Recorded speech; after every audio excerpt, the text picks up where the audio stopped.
बहुत बहुत स्वागत। अभी तेजस्वी जी ने कहा कि नरेंद्र मोदी कह रहे हैं कि तेजस्वी को जेल में डालेंगे। मैं आपको सच्चाई बताता हूं। देखिए, आपने वो नरेंद्र मोदी वाला चमचों वाला इंटरव्यू देखा है, जहां 4 चमचे उनके सामने बैठते हैं। वो पहले जैसे पेपर लीक होता है ना, वैसे पहले पेपर इंटरव्यू लीक हो जाता है, उनको नरेंद्र मोदी को पहले मिलता है। अब एक इंटरव्यू में चमचे ने उनसे पूछा, नरेंद्र मोदी जी, आप आम कैसे खाते हो? क्या काट के खाते हो या चूस के खाते हो?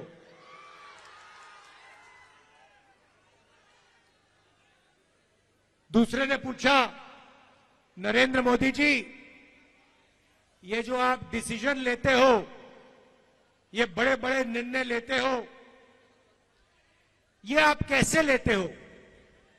तो नरेंद्र मोदी जी का जवाब आता है, पहले सोचते हैं थोड़ी देर, ऐसे सोचते हैं।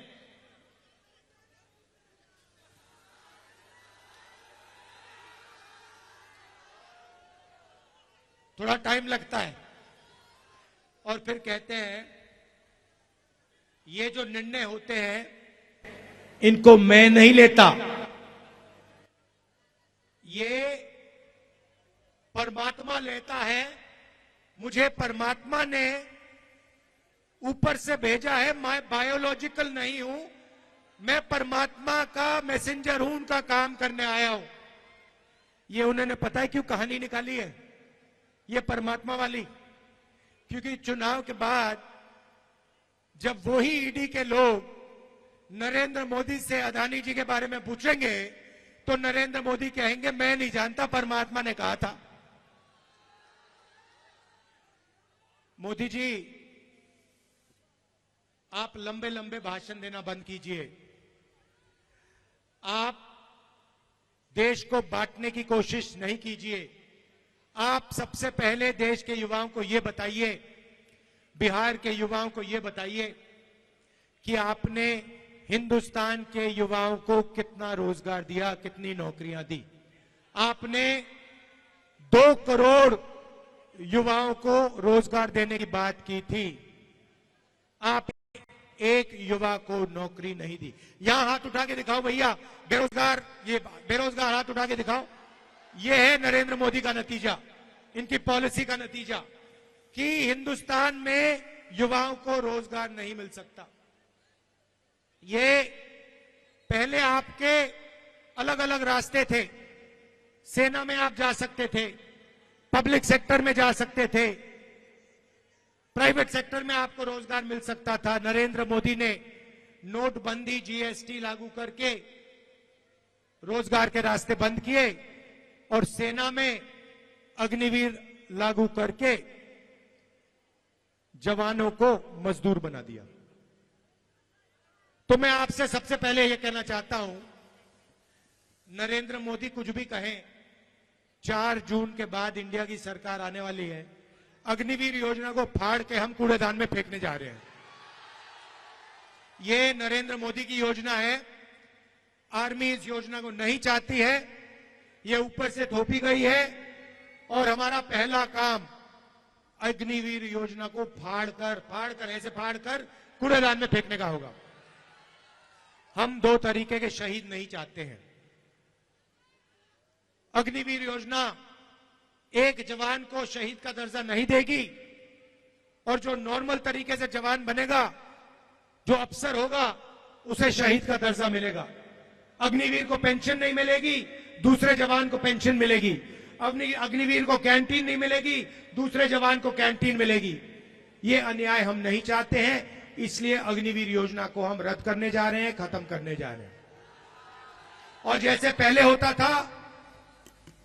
होता था वैसे ही हम एक बार फिर बिहार के युवाओं के लिए, बाकी प्रदेशों के युवाओं के लिए सेना में परमानेंट पेंशन वाली योजना चलाएंगे। जैसे पहले होता था वैसे ही होगा। अब भाइयों और बहनों, ये जो चुनाव है, ये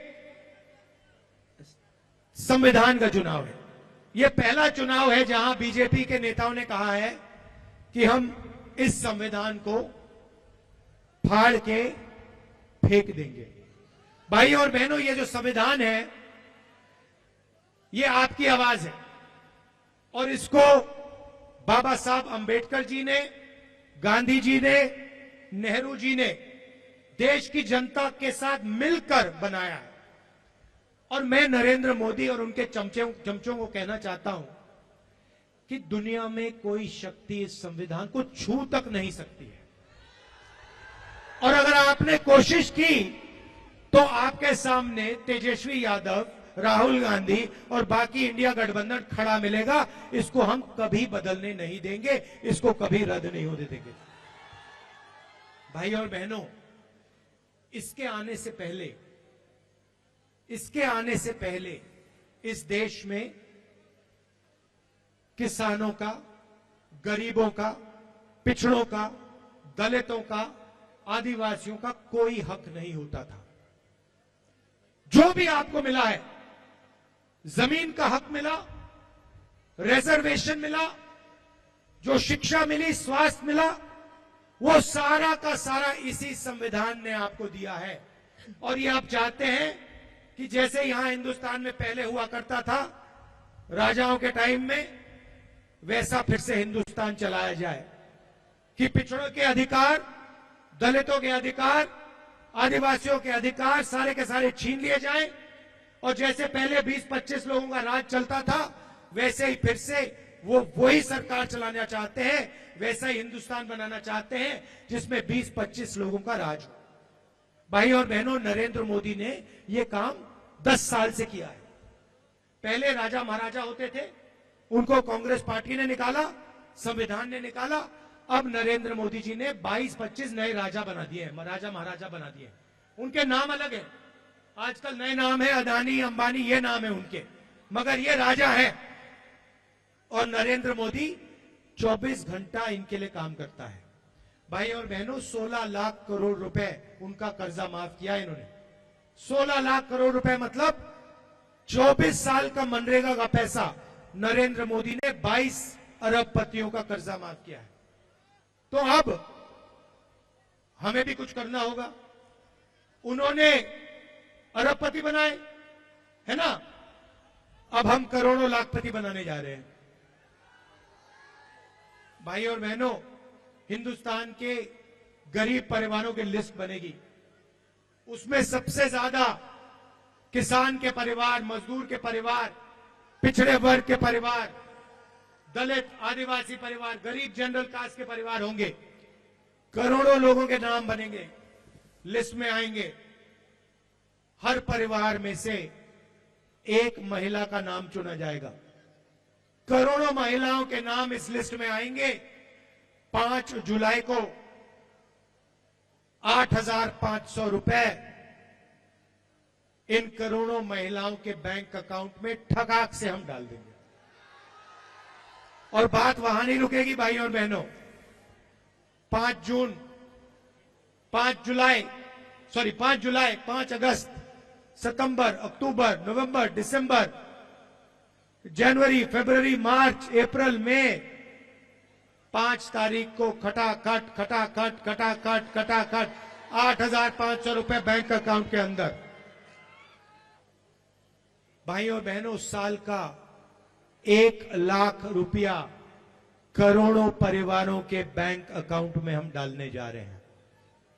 खटाखट अंदर।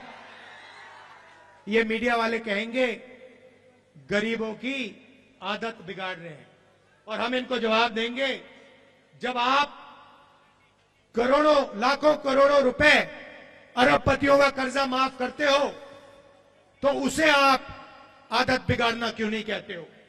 जब गरीबों के बैंक अकाउंट में पैसा जाता है, मनरेगा योजना में जाता है, भोजन के अधिकार में जाता है, प्रेस के लोग कहते हैं कि आदत बिगड़ रही है। ठीक है, अगर आपको लगता है आदत बिगड़ रही है, हम आदत बिगाड़ेंगे। 1 लाख रुपए की आदत हम बिगाड़ के दिखाएंगे। तो 1 लाख रुपए हर गरीब महिला के बैंक अकाउंट में जाएगा।